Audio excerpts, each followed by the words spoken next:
The following podcast contains spoilers and adult language.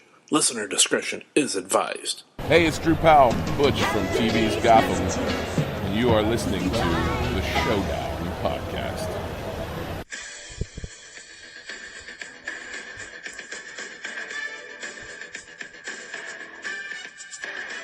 The Showdown Podcast presents the Survivor Series with Corey Miller, Vic Miller, and Brad Scott. This week's episode, White Men Can't Jump.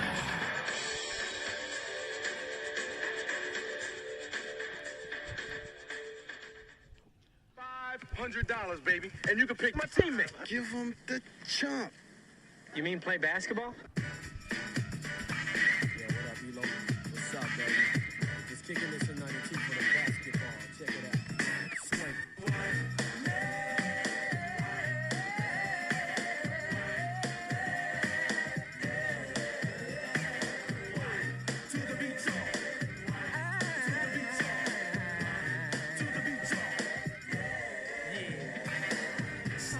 Welcome to the Showdown Podcast.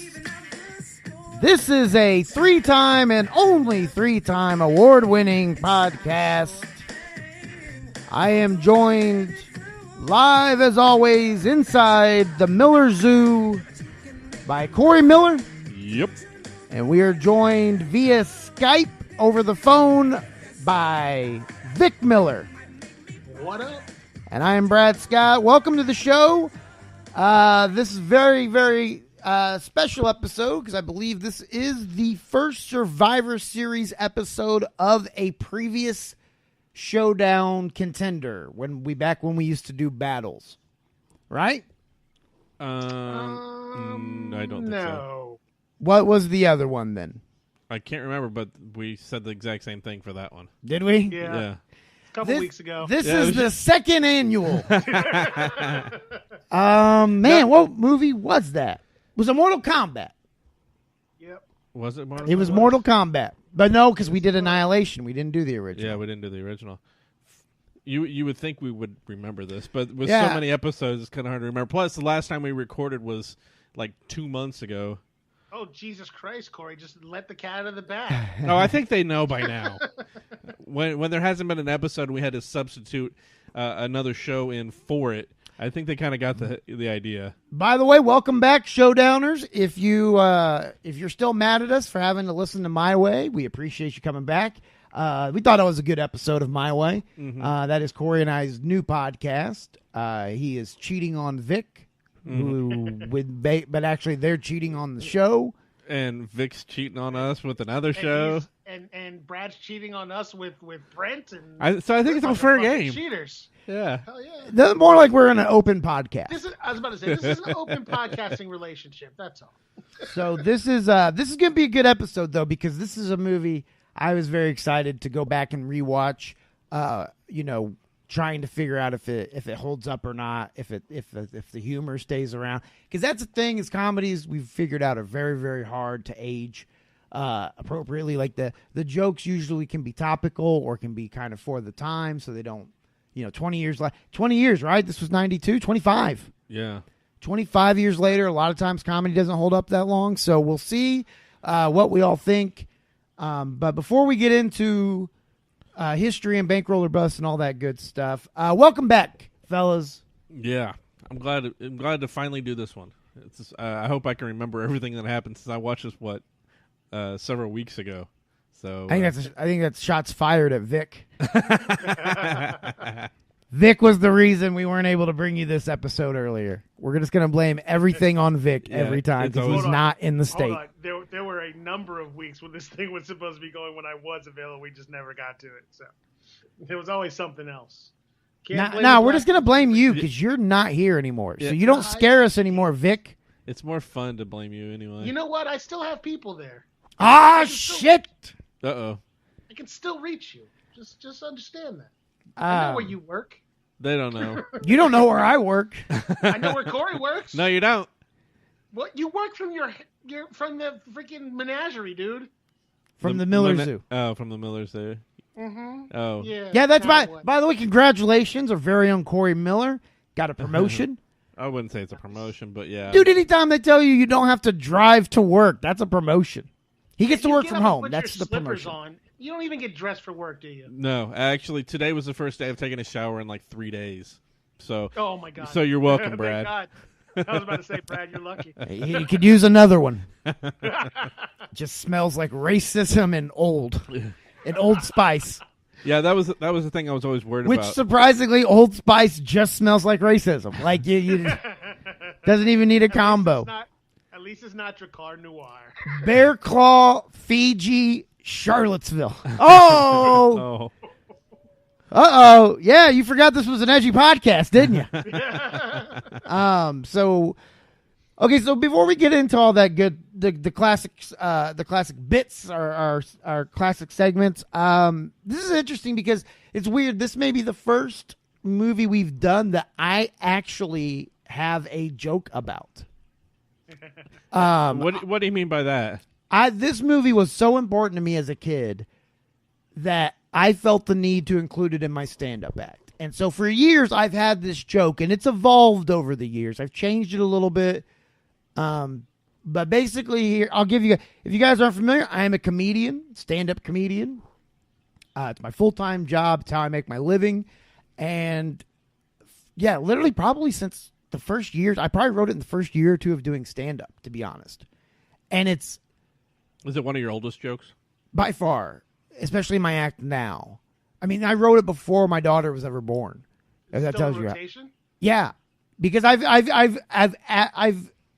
So okay, let me ask you. Okay, I tell you what, I will give you guys the entire version of the joke. All right. It's from start to finish.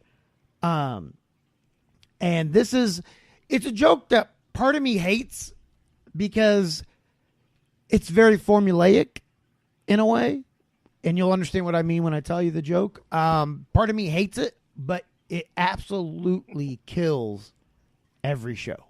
Okay. Like, and I know it's not the most clever or most well written joke, but it kills every show. And so a lot of the times I'm trying to kind of honestly phase it out of my act because it honestly now with the way my act's matured and grown, it doesn't fit quite as well with everything else. But I mean, a lot of times I'm like, man, but I want to sell some T-shirts, and especially if like the set's just gone okay, like it's almost my like go-to joke of okay, well they haven't really been they haven't responded to the because I usually start with like my single dad stuff to get to become likable. Yeah. And then I usually go into some variations of like relationship stuff or whatever. So, but if they aren't responding to that, then I usually know I can get them back with this joke. So it starts off. This is the new way the joke is done, and this is the full version of it. And this is why it's actually still around, is because I was able to add it to another joke. Okay. So I always tell the crowd that I can tell that there's some of them, and that number depends on how the show's going, that don't like me and don't think I'm funny, but I'm okay with that. Because I can see it in their faces that they're not laughing because they just don't think I'm funny. And that's fair. Comedy is subjective, I'm not going to win over everybody. So that doesn't bother me. What bothers me is when people get offended, especially when they get offended for other people. Like that's, to me, it's annoying, it's insulting, and white people were the worst. Mm-hmm. Like, give you an example. A couple of years ago, during March Madness, after a game, you had a white kid from Wisconsin who got called the N-word by a black kid from Kentucky. And white people called the black kid a racist. That's not how it works. I grew up playing basketball my entire life. If a black guy calls you the N-word, that's not racism. It's respect. Means you earned your place on the court. The weird thing was I would read social media articles about this story, and the comment section was just full of 15-year-old white guys, and they were pissed off. They were mad. All their comments were like, hey, that's not fair. How come he gets to say it? Yeah. That's a double standard. And I was like, I always reply, I grew up in the 90s. Yep. Get over it.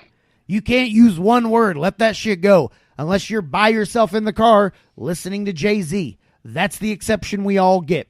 And Jay-Z makes it hard to request his music if you're white, and I think he does it on purpose to fuck with us. Like, you ever try to do that as a white guy? It's impossible. I confuse the DJ every time. I got to go up there all secretive and shit and be like, hey, man, can I hear black guy what? Black guy who? You don't have the one? Do you have the one where him and Kanye go to Europe? Are you familiar with the song I want to hear? Two African Americans abroad? Now, right about this time at every single show, something interesting happens. Once I say the word N-word, right? Even though I'm not actually saying the N-word, just saying N-word completely freezes most of the white people in the room. And usually what happens is I address it by saying, all right, you guys feel that? Feel that awkward tension? Feel how some of you are very uncomfortable? Don't worry. I was ready for this. Happens every show. I know exactly what happened. Either a lot of you didn't get those Jay-Z song references, or you are unfortunately seated in a position where you can't see the nearest black person's face to tell if they're laughing or not. And you don't want to be on the wrong side of history when it comes to this joke. But feel free to laugh, guys. Feel free to laugh. I'm not a racist. I'm a comedian. You know, I could never be a racist. I've been called Osama, 7-Eleven, and Al-Qaeda Jeff Goldblum way too many times in my life to ever be racist. I saw real racism last year. I was back home in Indiana, and I got dragged to something called a Kenny Chesney concert. And that shit was awful. Just Wranglers as far as the eye could see. And I'm leaving the concert. They kick this guy out. This guy's a redneck, I can tell, because he wasn't wearing a shirt, but I could see a wife beater had been there for quite some time underneath the hot sun. He had a Bud Light with a lime. Not a Bud Light lime. You heard me correct. A Bud Light with a lime in it. Looked like his name was Rick. And so Rick is pissed off. He gets thrown out, and he's pissed off, and he's drunk, and he yells back at the guy that threw him out. He goes, hey, buddy, I will jump this fence and fight every N-word here. And I was like, oh, shit, Rick. That's a ballsy thing to say. At a Kenny Chesney concert. Like, come on. You're a fake tough guy. Because who do you think you're going to fight? A security guard or Darius Rucker? Because those are the only black guys that might be there. Security and Hootie. That's it. Hootie might be doing security. I don't know how well Hootie's doing. I just know Dolphins make him cry, and I think that shit's weird. I just remember when I was a kid, we used to have a good sense of humor about race in this country. I grew up in the 90s, and I know we had a good sense of humor about it. We used to laugh at dumb stereotypes. I know that because my favorite movie as a kid was White Men Can't Jump. That's a great movie. That's a blatantly racist title. I'm just saying, we're so sensitive that nowadays we'll never get that remake. Black people can't swim. Or Asians can't drive. Or Mexicans can't live alone. Or Indians can't shower. And right about this time, almost every show, when I drop Indians can't shower, I usually get a, ooh, and I do the mocking, ooh, fuck you guys. Really? That was your stop on the moral train, huh? First three, you were just went on through. Yeah, the Mexicans, fuck them. Yeah.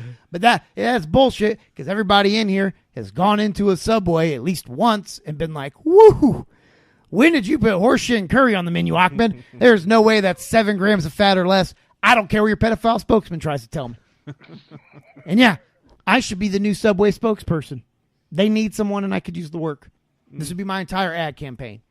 I'd be standing there with like a pair of those like jeans that can fit 2 people in them, and I'm holding out the waist, right? And I got like a tape measure around it, and I just go, I'm mediocre comedian Brad Scott, but I don't fuck kids, so go back to Subway. You're still only getting 2 napkins. Go ahead. Look for the extras. They're not there. Yeah, look by the straws. Not there either. Damn it. So that is the joke. That is my white men can't jump joke. Thank you. Thank you, our live studio audience. It's like Rebecca PopCon. And Carl still hates me. Yep. Also, by the way, I do think we have somebody that might become a future guest on the show. His name is Josh Springer. I met him at the Scott Long. Well, actually, I technically met him last Tuesday. Not this past Tuesday, but the Tuesday before. at the open mic at Crackers. He was preparing to do his set for the Scott Long local celebrity show at Crackers Comedy Club here in our home of Indianapolis, Indiana. And you guys don't know who he is, but you do know why he's famous.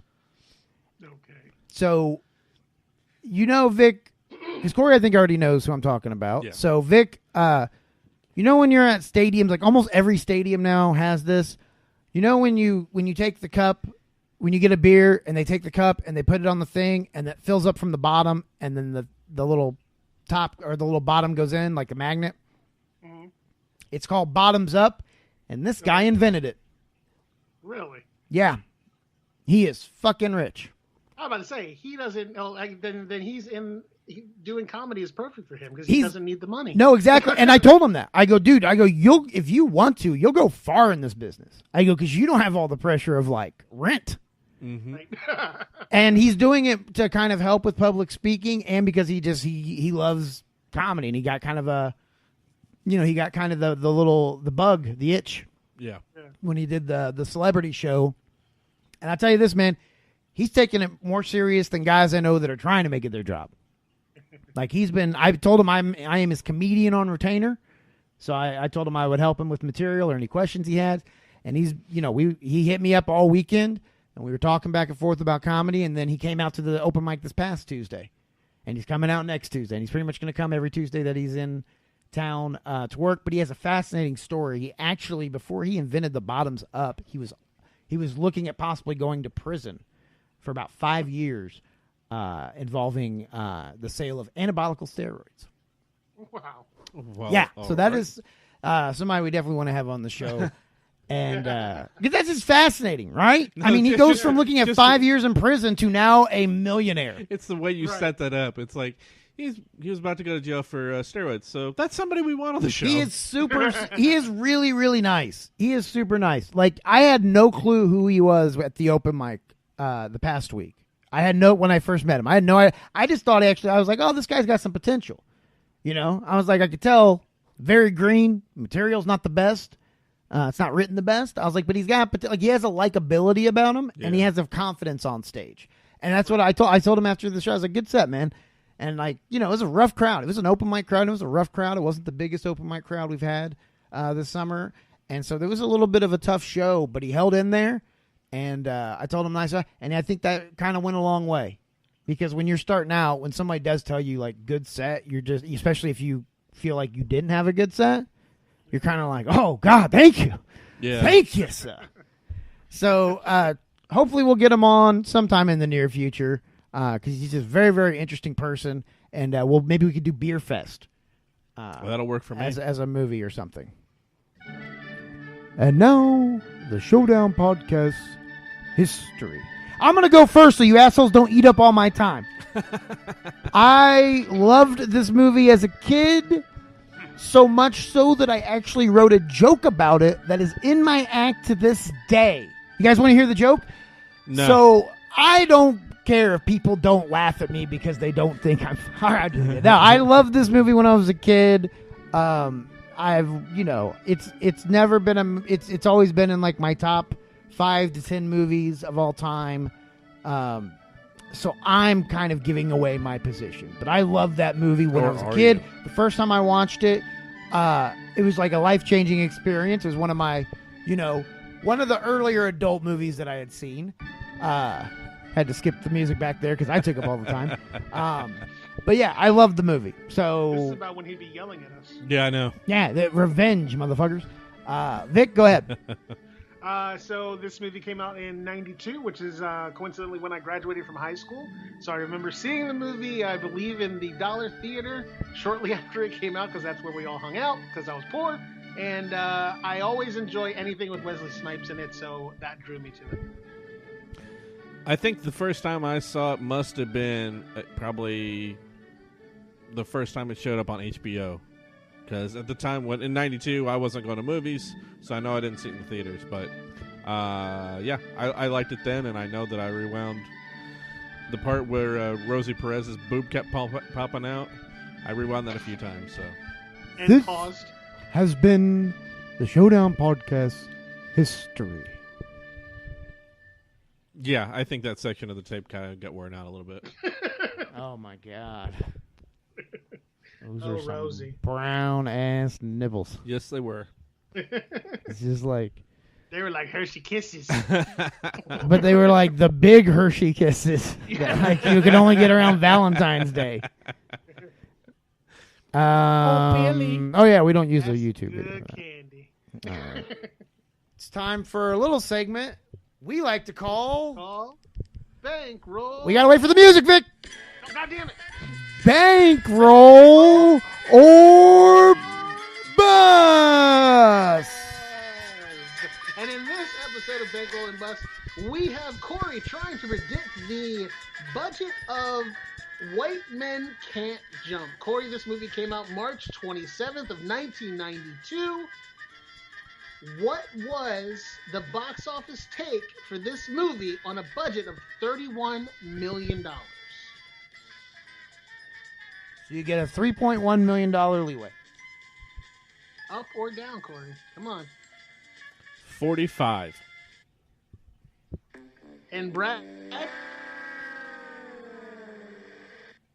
You are incorrect, sir, once again. Imagine This that. movie did $90.8 million. Are you in the serious? box office. Yes, Damn. sir. I'm going to start saying 100 million every time. That's just gonna be your bottom line. Yeah. No, I'm serious. I'm really surprised that it made. Of course, I say this every episode, I think. Join us for next week's episode. It, the mini series on television. 100 million. By the way, that is literally the next episode, so that'll be fun. Okay, so Corey was wrong again. That means it's becoming like a good luck charm. We have good shows when Corey is Like wrong. a straight up, like I don't think he's gotten one right, has he? No, No. Yeah. I've gotten He's one that on was a- close. he's on a streak. he had one. Yeah, he Not had a good one. one. But I mean, but it was like close compared to all your other horrible failures. Right. It wasn't close by the like. If somebody saw that guess, they'd be like, "Oh, he's way off." But then if they saw your other guesses for your other movies, they'd be like, "He's getting better." Yeah. Not that bad. That's improvement. All right, Vic, tell us about White Men Can't Jump.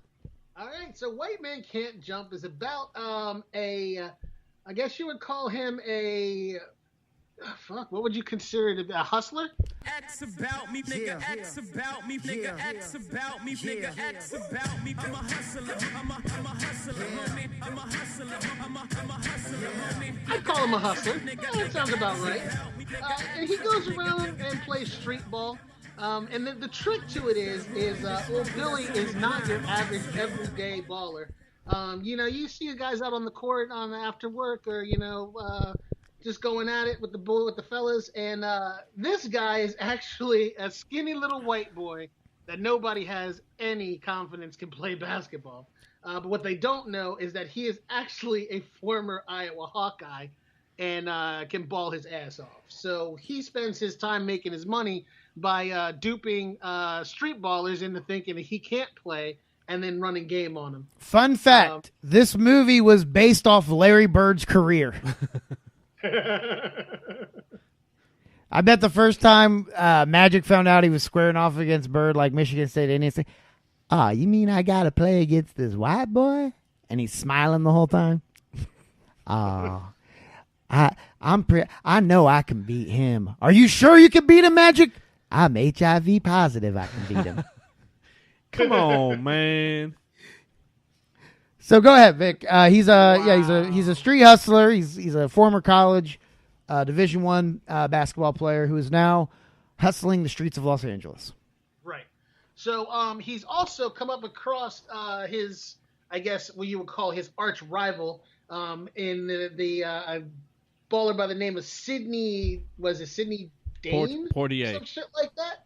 No, definitely not Portier. Quiet, Corey. No, we don't need any help from the peanut gallery. Because if you're gonna step in, you're gonna step up, motherfucker. That's all I got to say to you. So, Hey, would you say that was kind of his Magic Johnson? Yeah, to his Larry Bird, I'd say so. If you say so, do you say so? I mean, you would think, like, do you think this may have been what they were actually kind of... The street baller version of those two? Of Magic and Larry? Well, like, yeah, I mean, just kind of that same dynamic. Yeah. Yeah, possibly. I mean, we said this came out in 92. I think both of their careers were pretty much done at this point, so maybe when they wrote it. Well, we don't have to go that many parallels, but yeah, I can see where you're going with it. Hey, I'll go with that. Hey, Donald Sterling, what do you think of Magic Johnson? Big Magic Johnson. What has he done? Well, he's a business person. He's got AIDS.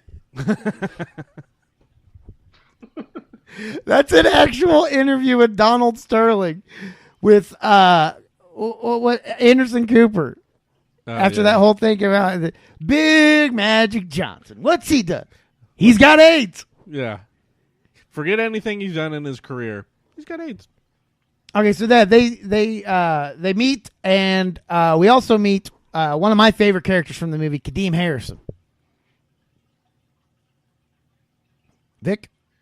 Yeah, so... I think Vic was like, you know what? I'm done. I swear to God, I thought, I was like, oh, he got a call.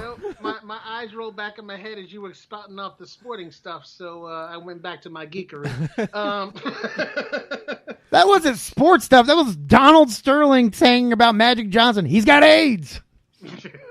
He just thought, oh, sports. Okay. Yeah, I heard Magic Johnson. So I was like, We can't use the "he's got AIDS" clip, by the way. Like it can't become a regular. They do it on the Levitard show. That's where I first found it when the interview aired. But damn it, that's a good one. Because we could just add it for everything. Like if we ever did Philadelphia, I would play that the entire episode. Just every time Vic said Tom Hanks, he's got AIDS. Yeah, we're not doing Philadelphia. Join us next week for Schindler's List. God. Go ahead, Vic. The story of a Jew who hustles his way through the streets. Little did the Nazis know. So he comes across... I'm going to go back to my car, get my other oven, burn everybody's ass. Oh, that's wrong. All right. Bad.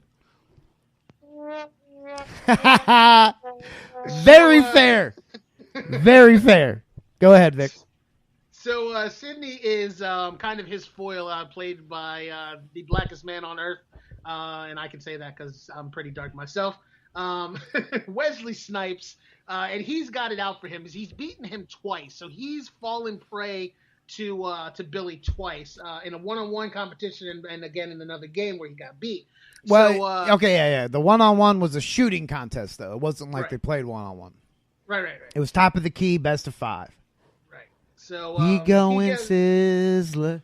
We going Sizzler. And for those of you that don't know what Sizzler is, that's a steakhouse that used to be around. Oh yeah, holy shit!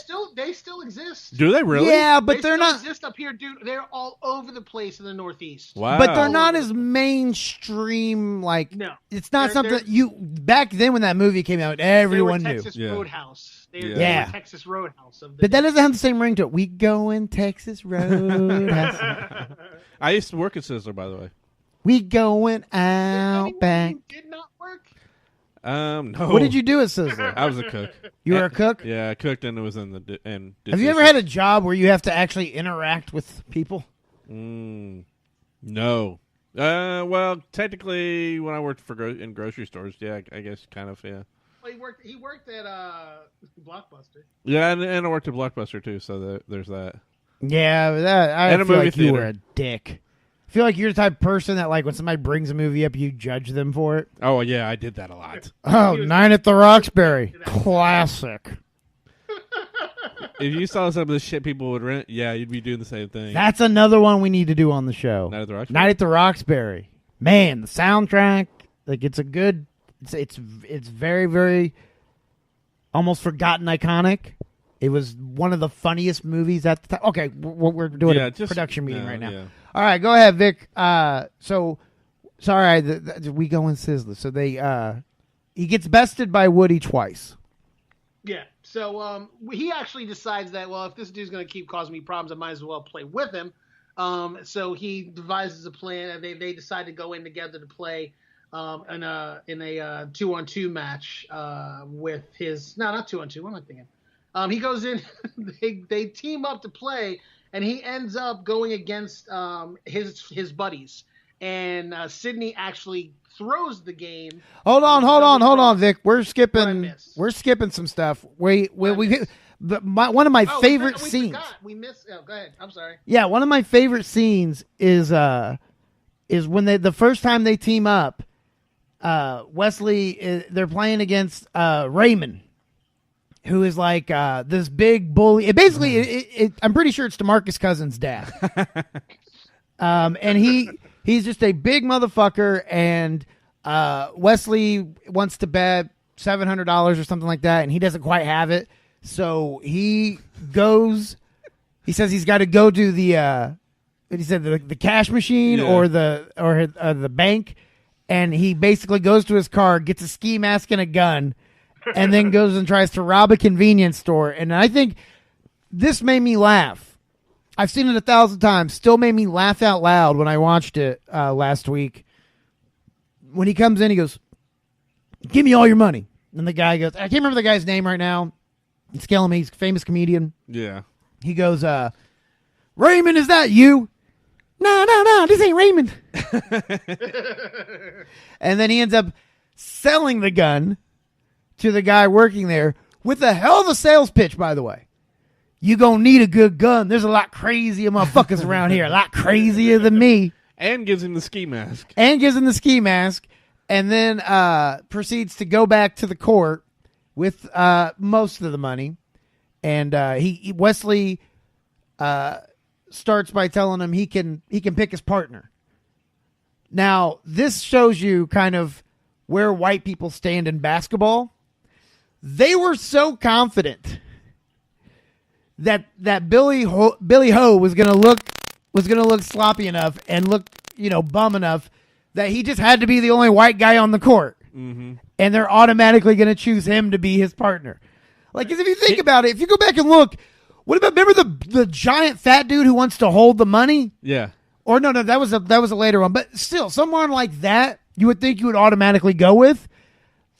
But white people get so little respect that they're like, wait, the 6'2" athletic looking white guy? Yeah, him. And Billy wasn't even at the court yet. He was still across the street. Well, he was coming down the but he had the basketball, so he was obviously coming to play. Give him the chump. Yeah. And so he picks Billy as his team. They end up winning. And then Raymond figures out he's been hustled. So he pulls out a blade, like a razor blade. Right. Not even a switchblade. Like an old, like something that somebody that lives in a log cabin would use to shave. One of those like flip out razor blades. Oh, yeah. And starts swinging it around. And another one of my favorite. Sorry, go ahead, You Vic. can't get in trouble for having one of those in the street, though. See, that's the thing. You can have one of those barber's blades and not get in trouble. But if you have a knife that long, your guys is going to prison right away. So, Vic, you have to choose your weapon. This guy has 2 guns on him. I don't think he was thinking about the legality of carrying. I think he just happened to have the razor blade. Intimidating. Someone having that shit. That's about cutting people's throats. And I love that whole sequence where he's like, "Look, Raymond, I know I've seen you hustle before," and he's like, "Yeah, but I ain't never used no goofy white motherfucker." He's like, "Who you calling a goofy white motherfucker? You, okay?" And then he says, Wesley goes into the whole, I have never seen, he's like, "I swear to God, I've never seen this guy before." And Billy Ho, not thinking, immediately goes, "Sydney, are you crazy? Negotiating with this guy? You got a wife and a kid." And he's like, "How's he know you got a wife? And how's he talking about your family?" And he's like, "Yeah, I never met you before, and you talking about my wife and my kid? You know what? Raymond, cut this motherfucker." Just and it goes around and stands next to him. Yeah, stands next to him. And then Raymond, great line. "Fuck this. Y'all crazy. I'm going to go back to my car, get my other gun, come back, shoot everybody's ass." And that's when everybody scatters. And then on the drive to Sidney Dean's house, we get probably one of the most important scenes of the movie, honestly. That kind of like, it becomes a running theme through it, which is when they're driving to Sydney's, Billy puts in Jimi Hendrix, And Does he start with that one? Or Yeah. Okay. and Sydney's like, whoa, what are you doing here? Which is it's how I imagine Vic reacts every time you talk about a Tupac movie or Menace to Society or something. Just like, what are you doing there, Corey? Yeah, you can't hear Tupac. You can watch Juice, but you can't see Juice, Corey. See, a white man can't see Juice. Only a black man can see Juice. But he gives him the whole, you can't hear Jimmy. You're listening. It's a problem with you white motherfuckers. You're always listening. And then remember this was the joke from the trailer. This was like the big joke in the trailer. Will you please tell Gladys Knight and the pimps back there? It's Pips. It's Gladys Knight and the Pips. Pimps. And then so Billy concedes to take out Jimmy, and then puts in some fucking was it a black cowboy? Oh God, who was it? It's some awful country music. I don't know. I can't remember. He went to the whitest possible music he had. Yeah. And he starts. That's when you start to kind of feel the white black thing coming up in the movie. Mm-hmm. And then it's even when they get dropped off, and Sydney just compliments Billy's, Rosie Perez's wife. Rosie Perez's wife? Rosie Perez, his wife. Oh. Yeah, girlfriend. His girlfriend. Excuse me, his girlfriend. And he just says, she's fine. And Billy's like immediately like this is another white guy thing, by the way. Hey, don't you fucking touch her. Yeah. I didn't say I was going to touch her. Okay, well, if you touch her, I'm going to kill you. Yeah. All right, buddy. Like, automatically the black guy's going to go after your girlfriend. No. Here's the thing, though. All white guys are terrified of the black guy coming after their girlfriend. You want to know why? You want to know why? Because 9 out of 10 times, we know we're going to lose that fight. Like, it's almost, you just have to concede your girlfriend at that point. Oh, Jesus, you just hand him over? Love you. I don't think... All right, here we go. Maybe we'll do Christmas. I can't fight this argument because I'm married to a white woman. So. Yeah. You guys been doing it to us for years. That's how we're taking it back. Although I will say this, there are a decent amount of I've come across a decent amount of black girls that have a thing for white guys. Oh yeah. As well. Like I've dated a few and slept with a few, and some of them I think a lot of it was because I was white. And it was because I went to a school that was very divided. There was a lot of white people because it was Vincennes, Indiana. So it was a lot of white people that are doing like farming shit. And then you had a lot of black people that were from Gary, that were from Indianapolis, that were from South Bend, who couldn't get into real colleges. Like me. I mean, same reason the white people are there too, but I'm just saying, like, they're from those cities, and it was a college they could go to and kind of have the college experience without the grades. So you had a divided campus, and I was always more hanging out with the black people, which worked to my advantage because I was kind of I was the Vic. You were the white guy in the black neighborhood? Vic, are you there? I'm here. Quit doing that. When I talk about race, Vic, this whole episode, you've got to reassure me. I am listening. You can't just leave me out there, though. Words. What's that? Can't just leave me out there, though. But I was the commodity. I was the snowflake, the M&M, the salt, I heard all that shit.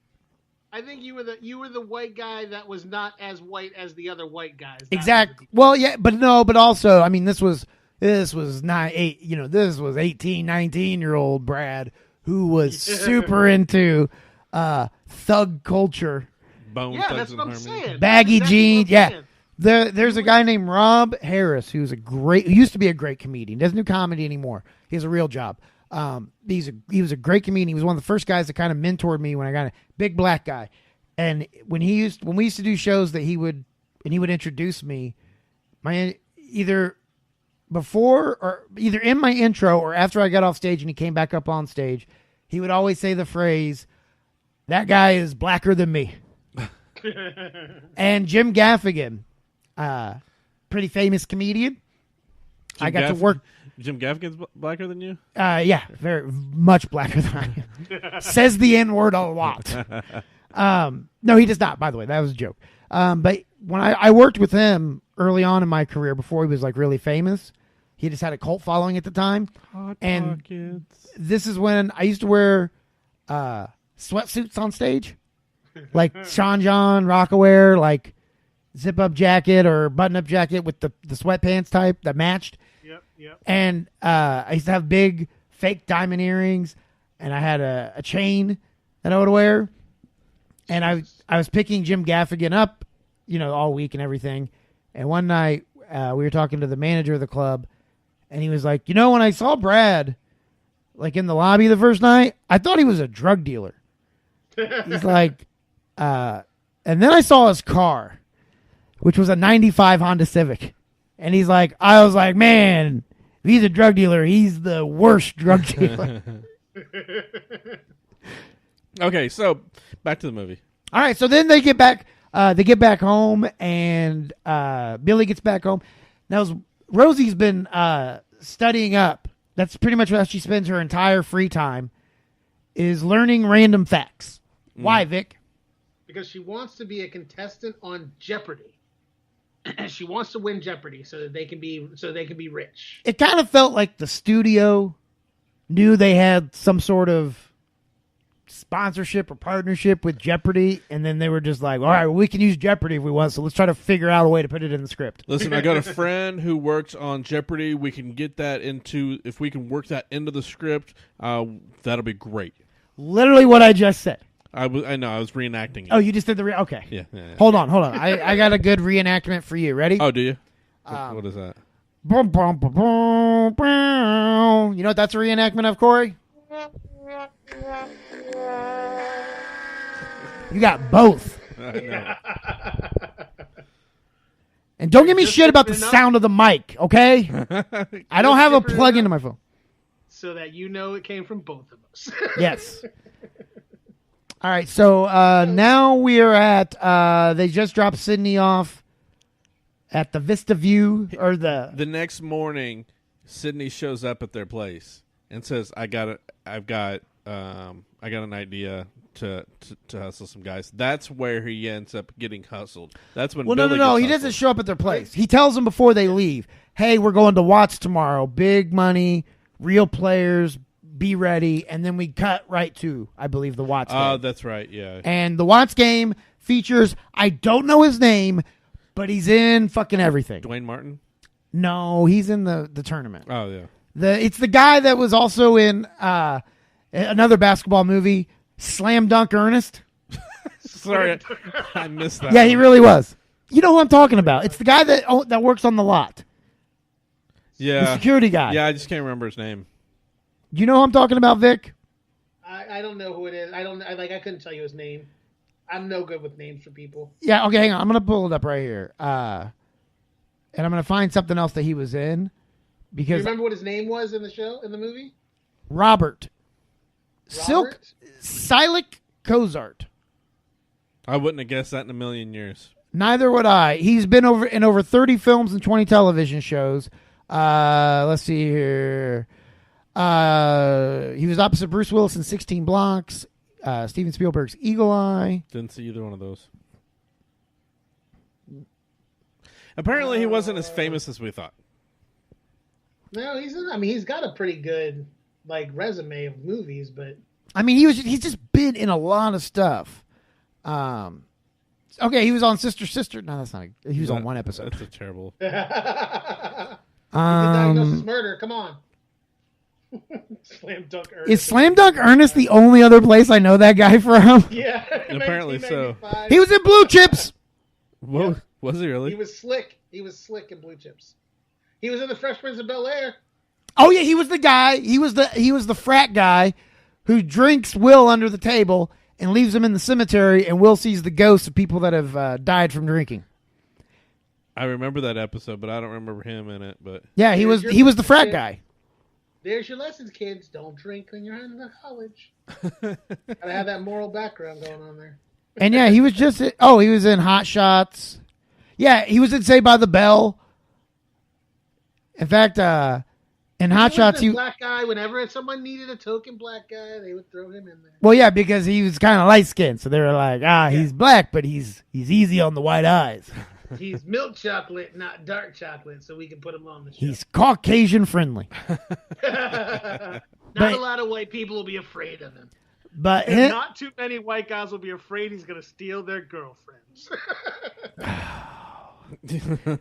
But him and the guy that looks like Tommy from Martin, but is not Tommy from Martin, who's wearing the Magic Johnson jersey, they end up beating Sydney and Billy.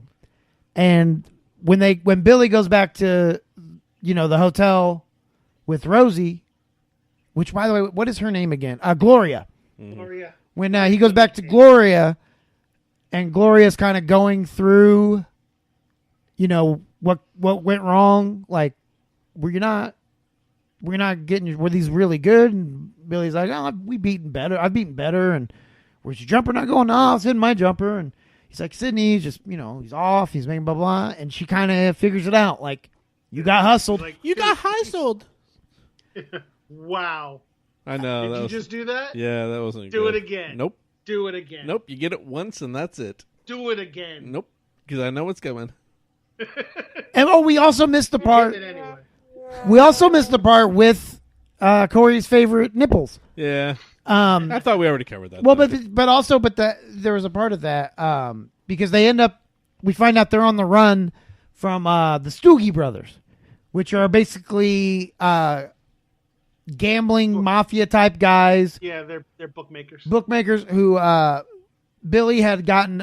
He was planning on throwing a game to win. To win a big bet for to cheat a big bet. Right. And halfway through the game, the guy that he was playing against was talking shit, and he got mad, and then lights him up and wins the game. His ego got the better of him. Yeah, which causes them to lose all the money and broke the deal they had. So they're trying to get that money from them. So they're constantly on the run. And they actually show up to the hotel, and they have to take off. And before that, though, when is the part where they're in bed and she talks about the water? With the water. That was... Water. That was at the first time... No, wait. No, maybe that was the second time we go back to the hotel room. Before that happened, before they had to run away. I think it was yeah, because he's that. like, that's so funny. One of my favorite, because Gloria, they'd had sex, and then they wake up the next morning, and she says, I'm thirsty. So, by the way, completely natural, normal. Billy gets her a glass of water. Yep. And she gives him the whole, see, you're so stupid. Men just think they can fix everything. That's my Rosie Perez. See, that's not me, for the record. That's my Rosie Perez. It's much better than Corey's Rosie Perez. Which almost sounds like a Puerto Rican creepy Christopher Lambert, to be honest. Right. Just infecting everything. When I tell you I'm thirsty, I don't want you to just bring me a glass of water. I want you to empathize and tell me that I too have been thirsty, Gloria. I know the thirst, and I know the suffering, and for Billy, the record, I've tried. My wife actually said something after I watched this again, and every time I've watched this, I always remember that. And the last time we watched this for the show, I tried this. She said, "Can you give me some water?" I said, "I can empathize. I too have been thirsty." She said, "Shut the fuck up, give me some water." That's the right answer. I love the part where he's like, well, I'm sorry, honey. He's like, when I say I'm thirsty, it means if anybody in the room has a glass of water, I'd love a sip. When I want, when he's something I want to, it means I want to fuck. It means let's fuck. Because, yeah. I don't like the word fuck. I prefer make love or screw. Oh, no, sorry. It's the other way around. He says, want to screw. And she says, I don't like the word screw. I prefer make love or fuck. Yeah. And then he starts to go, he throws the water in her face and walks away. Come on, honey, come back. Let's screw. Oh, come on. So anyway, so then fast forwarding, they get hustled, and Gloria decides that the best way to go would be to go demand the money back from Sydney. Which is like, do you remember? Did either of you ever do this when you were a kid? like at school with like your toys or anything like that? Like you traded them for something like really dumb. Oh yeah. And then your parents are like, "Oh no, we're gonna call their parents and go back." Yeah, I got a good example for you. Back when I was this had to been late 80s. 18. Shut up. Had some basketball cards my grandpa had given me. They were from 1979, 1980. Had a Dr. J. I think it was his rookie card, and then a Kareem Abdul-Jabbar. Traded it for some bullshit stuff. Yep, that was a wrong move because those cards turned out to be about $200 total, and I got probably about 50 cents worth of stuff in return. Did your parents? No, I didn't. I never told them. They probably would like, well, that's what you get for that's what.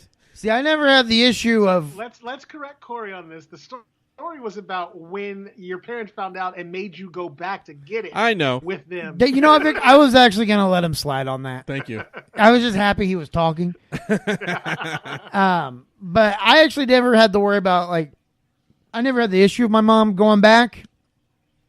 I was always the kid that had parents come into my house because I fucking swindled some kids out of some sweet shit. That's what I was going to say. It always worked out in my favor. Mm-hmm. One way or the other, I convinced them that the comic book I gave them was worth like $15, and they gave me their $15 Gen 1 Transformer. Yeah. I thought you would just be like, "You don't want to see me when I'm black and angry." That was a little later on in life, but yeah, that happened too. So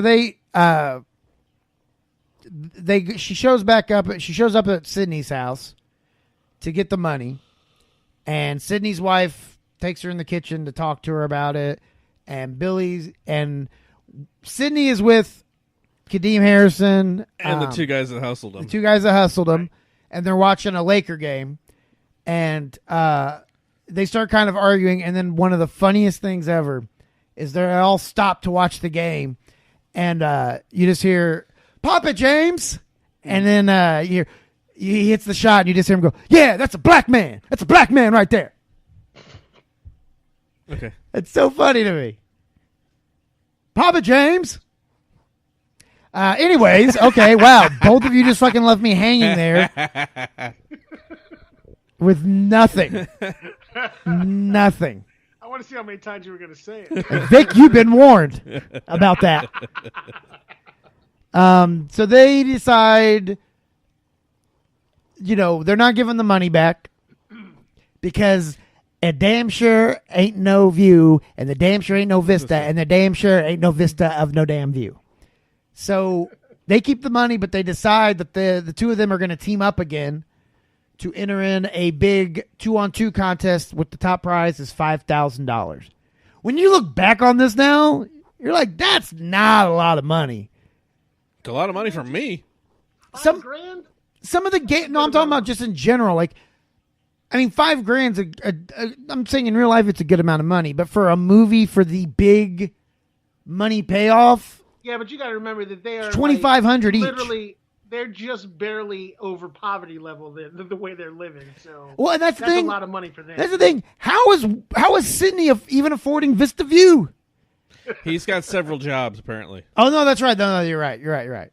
Because well, how's Billy affording the hotel? Because that's not an expensive hotel, I'm sure. Well, no, but okay, but if he's getting $700, if he's winning the thing and making $700, but all the games were $700. I think the beginning, one of the first games was like $150.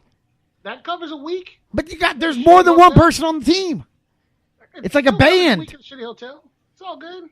But he probably plays more than one game a day. Yeah, that's true.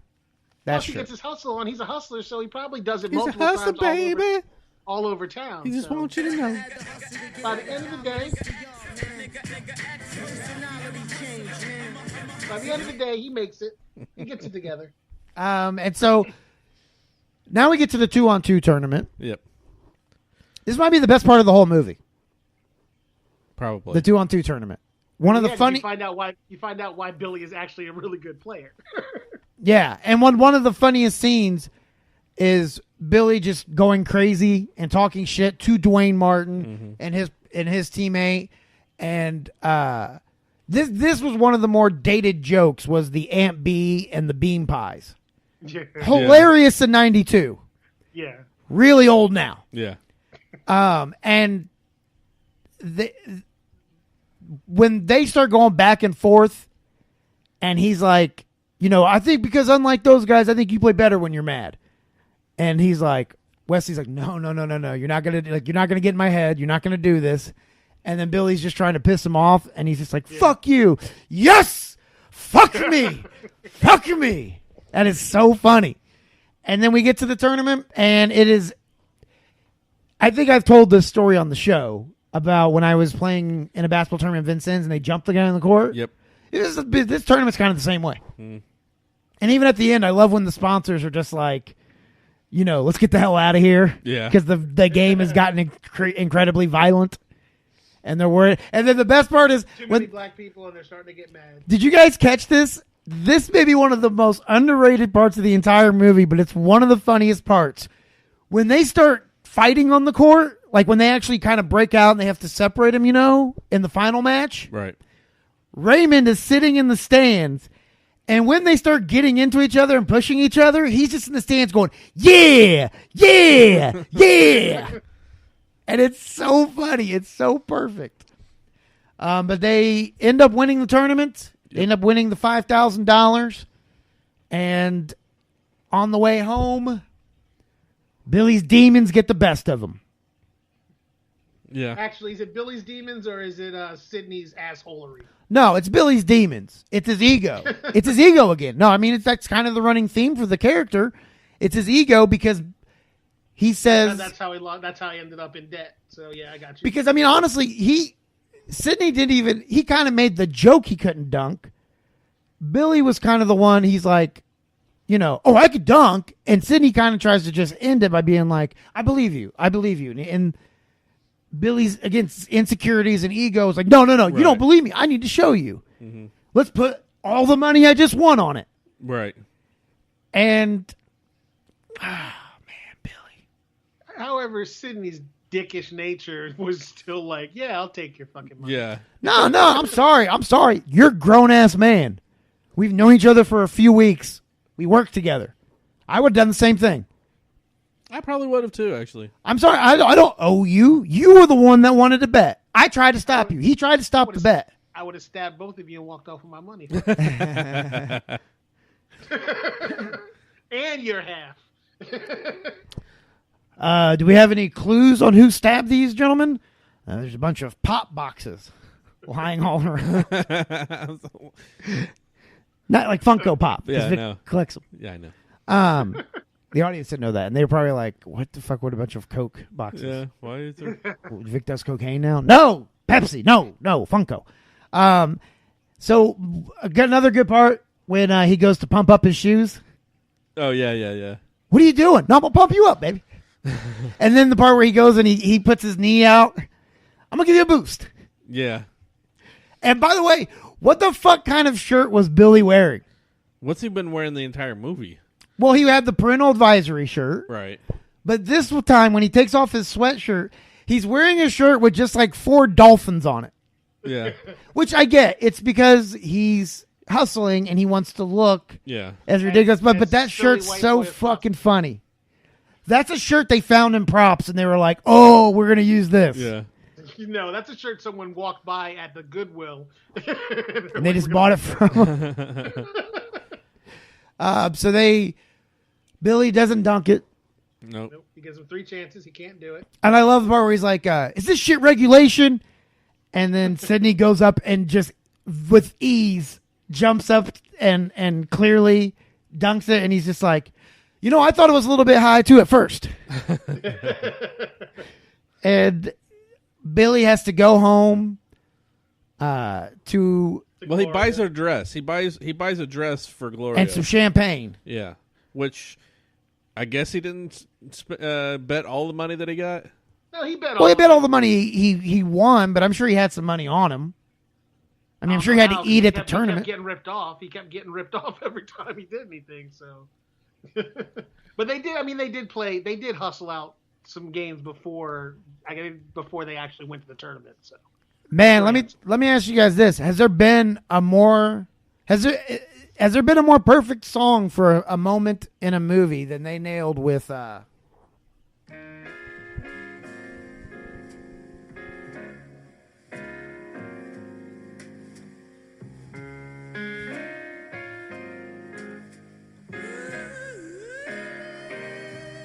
And it's just that sad shot of him walking down the street, staring at the banquet window, and then You would think it would be like the Sad Peanuts movie. That's exactly what I was going to say. That's the feeling I always got. I mean, is it not though? It's so perfect. Yeah. The music, the tone, the lyrics especially, just that comes in with the if I win, if I lose, if I win. And remember, Gloria had told him on the bus on the way, or on the subway or whatever, on the way over to Sydney's, Billy, sometimes when you win, you really lose. And sometimes when you lose, you really win. And sometimes when you win or lose, you actually tie. And he's like, that's the dumbest shit I've ever heard. And you're supposed to be the smart one. Yeah, exactly. Yeah. I guess, but it's not a food that starts with Q. So fucking what do you know? So he gets to the hotel, and she's wondering, she's like, see. And this is another weird thing you don't think about. She just had to sit there and wait, and had to keep calling Sydney's house, to see if he had heard from him, because there was no cell phones. Right. Like, even at all, there wasn't even Snake. He didn't have a pager, apparently. No, well, wasn't selling drugs, Corey, and he wasn't a doctor. Hey, you didn't have to have a pager. Did you have a pager? I did. God. Who paged you? My parents. To buy drugs? So she gets pissed because when he gives her the dress and she's so excited and everything else, and then he has to do the what? Oh no, he says it happened again. Yeah. And I'll tell you this, as somebody who spent probably a year of my life severely addicted to pain pills, I've had a similar conversation with people that I was like, just like, oh, I fucked up, Like, because my thing was, it wasn't even as much the pain pills, it was I would get blackout drunk on the pain pills as well, and then I'd always end up doing something stupid, call up an ex-girlfriend or some shit like that, and so then, yeah, like, you have to call him the next day and be like, I'm sorry, it happened again. What happened again, Billy? What? No, fuck that. You happened again. This Rosie Perez fight is getting worse and worse. Yeah, God, I have a feeling we're going to see more of this. Okay, you know what? From now on, for the rest of the movie, I'm going to do my Rosie Perez just as creepy Christopher Lambert. Oh, Jesus. Nope, let's go back to the Rosie. Oh, no. You opened this can of worms, Corey. Oh, I do. You have to deal with it. You happened again, Billy. You. That's why you bought this cheap champagne and this cheap dress. Because you lost all our fucking money. Oh, boy. See, sometimes, Billy, when you win, you really lose. And sometimes when you lose, you really win. And sometimes when you win or lose, you actually ejaculate on a mortal child to cleanse them. Pew, pew, pew. I don't know how many people are actually listening to this and laughing, but I know there's one person. Yeah, me. No, I'm laughing. I'm not talking about between the three of us. Oh. Sarge, I know two people. Sarge, you're welcome. That was a special one for all of our friends up in the Great White North. Corey's favorite part of the country, coincidentally. And my least favorite part of the country.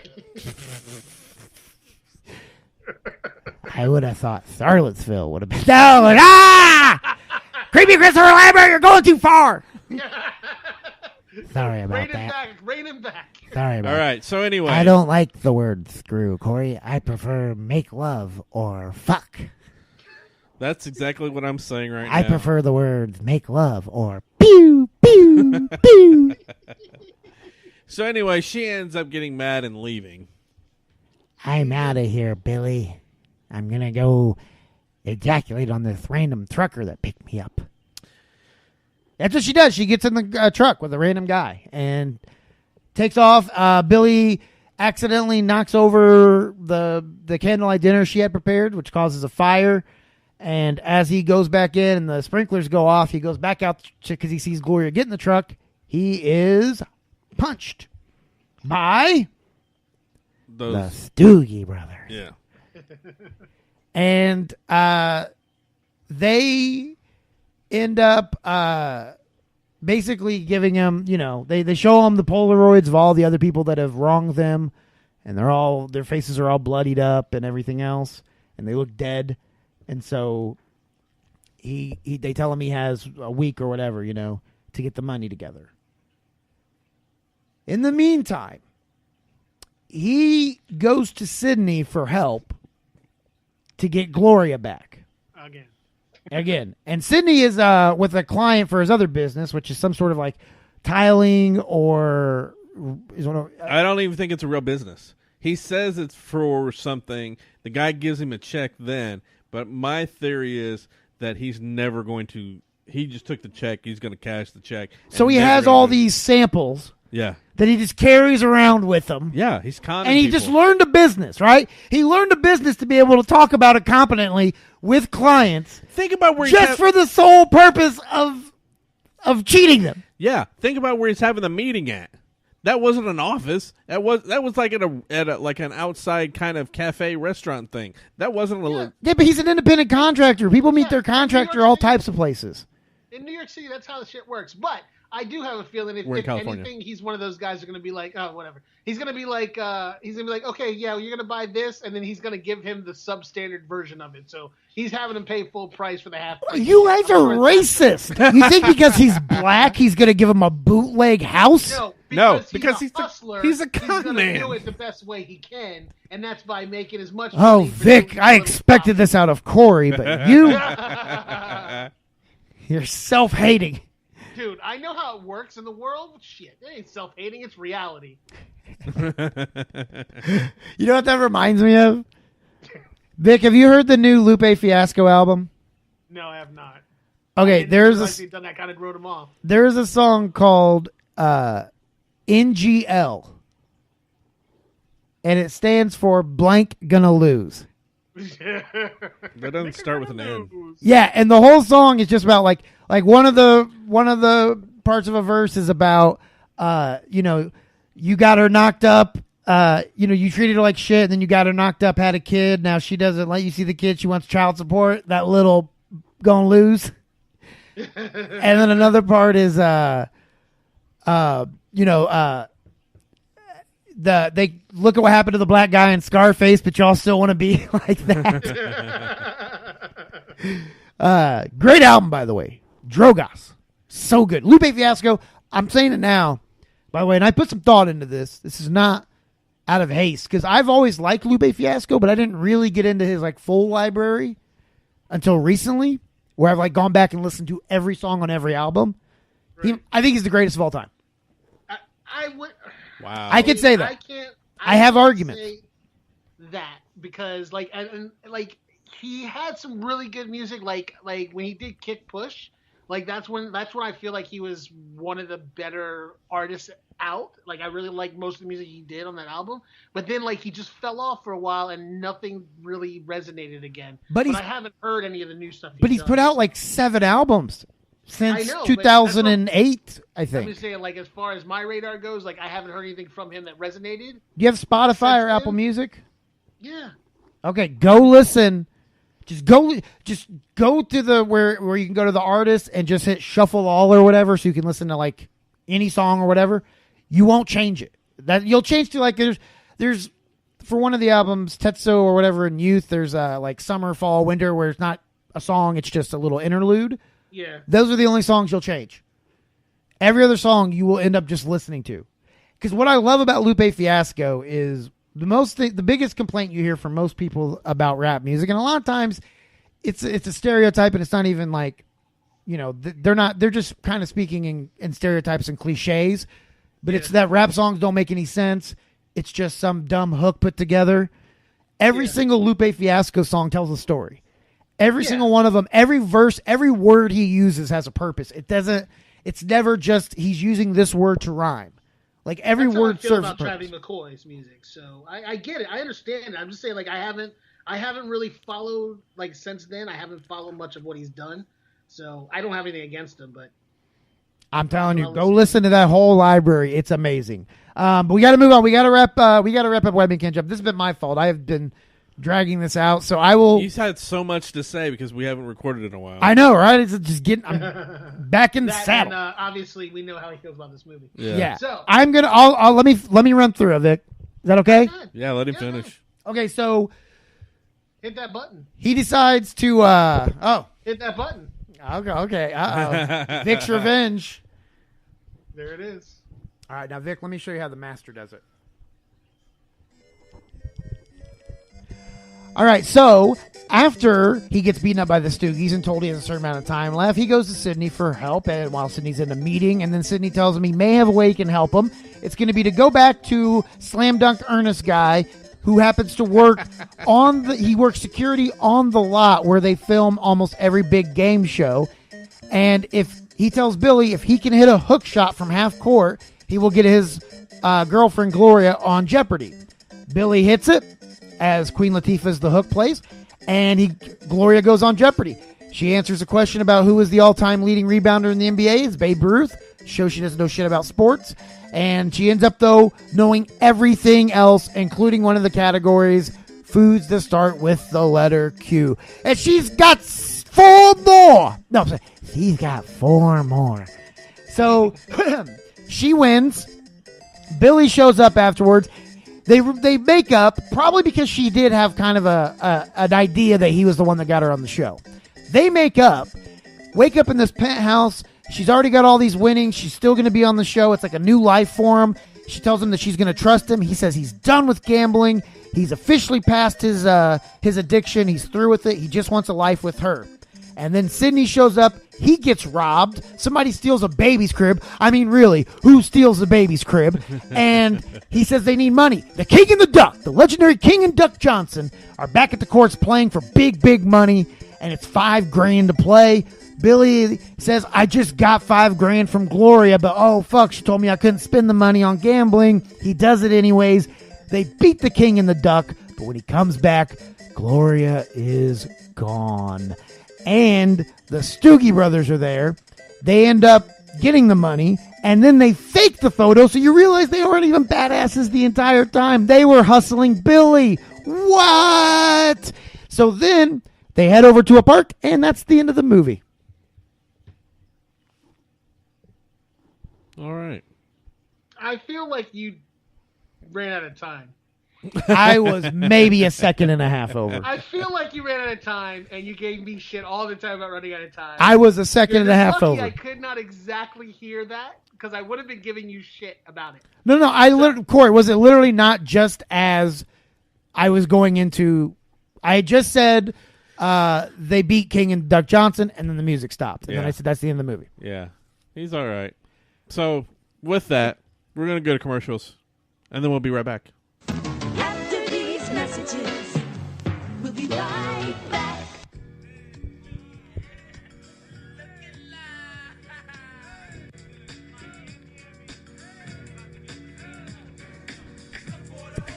It's commercial time.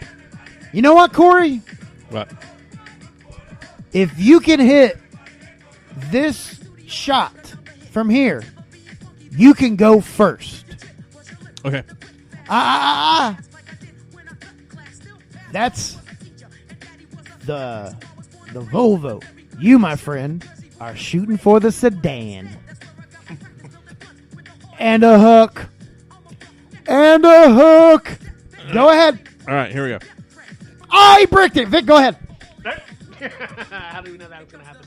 You can find me on social media as Miller King 51. You can also find me on all gaming platforms. That's Black and Angry. That's BLAQ and Angry. You can also find me talking shit with Corey on Saturdays on the Miller Times podcast. That's the Miller Times podcast where we review TV shows that we enjoy. We rate sometimes because they deserve it. And then we have fun just talking shit to each other. So join us for the Miller Times podcast every Saturday. All right, Corey. If you can dunk, you can go next. Do I get Hold to on, use? you got to give him 3 chances. You get 3 chances. Do I get to use a trampoline? No. No. But I'm going to pump you up. Okay. Oh, that was a brick. You got 1 more chance or 2 more chances? All right. More chances. All right, here we go. Oh, that was a brick. And your last chance, you know what? I'm going to give you... Here, come jump off mini. You want to do that? No. You want to do it on your own? All right, go ahead. Yeah. Hey, Corey, hold on. I'm telling you. Yeah. Old white men can't jump. Oh, he bricked it. You didn't even get the net. Did you even jump? It looked like you just skipped. All right, I am on social media at Brad Scott Comedy. It's universal now.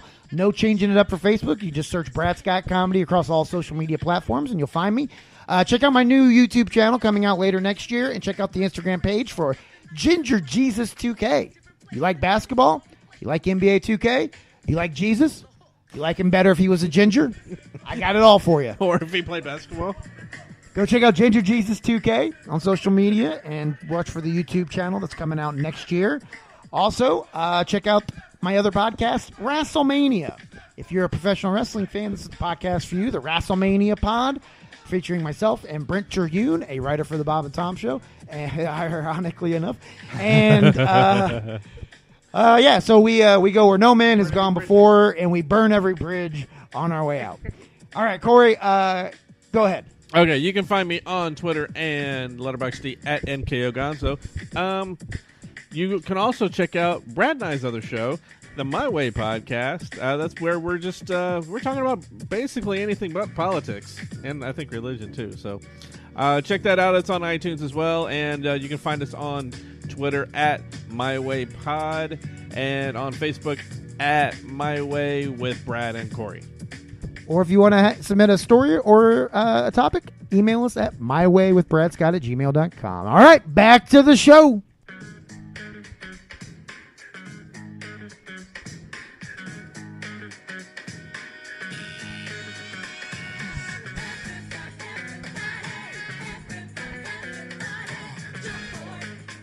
All right, welcome back to the show. This is our White Men Can't Jump episode, and it's now time to see if White Men Can't Jump holds up in 2017, 25 years after its release. So I'll start with me because it's been pretty obvious, I think, how I'm going to vote. So I'll just get it out of the way because we are running low on time. This has been a long episode. It does not hold up. No, I'm just kidding. Of course it does. It's one of my top 5 favorite movies of all time. So it's absolutely holds up for me. So let's go to Vic.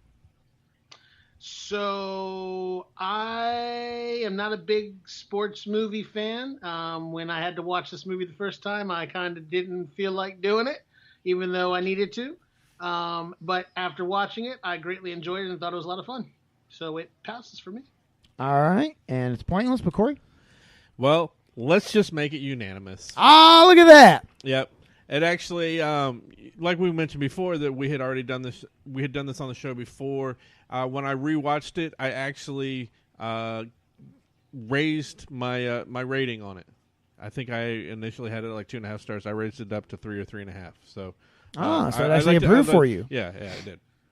All right. So before we close out the show, we're going to talk, since this is a movie about basketball duos, and Sidney Dean and Billy Hull have become kind of legendary basketball duo.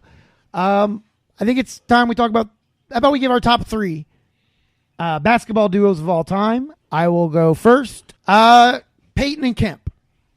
Okay, not bad. I forgot about them actually. Okay. I'll say Jordan and Pippen. Vic? O'Neal and Hardaway.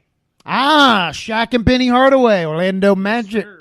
My second one, I'll go with LeBron and Wade. Of course you will. That heat. Yeah. Stockton and Malone. Vic. Penny and Shaq. Ooh. A little diverse. All right, my third will be Magic and Kareem. Damn you.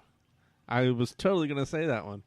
How about Clyde and Hakeem? Ooh, not bad.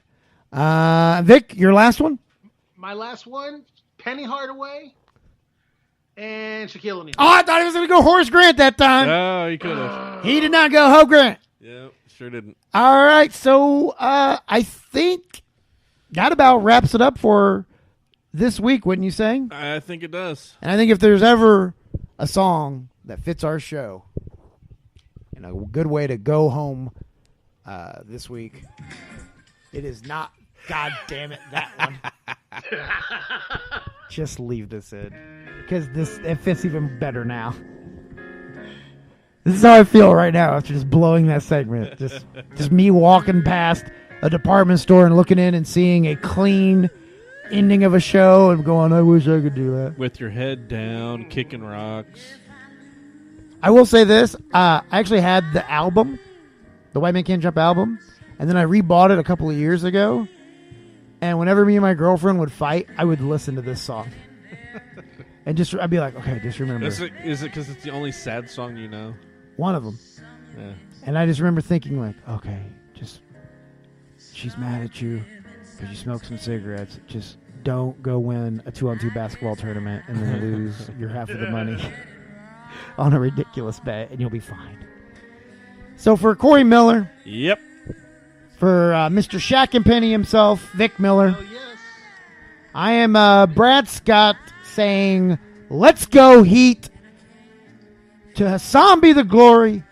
Riley be with you. I'm editing all this out. And with you.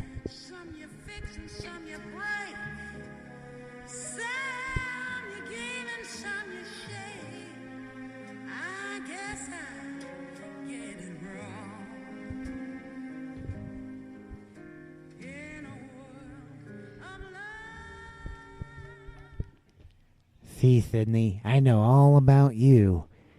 You'd rather look good, win second, like a black guy. And a white guy would rather win first, look good second.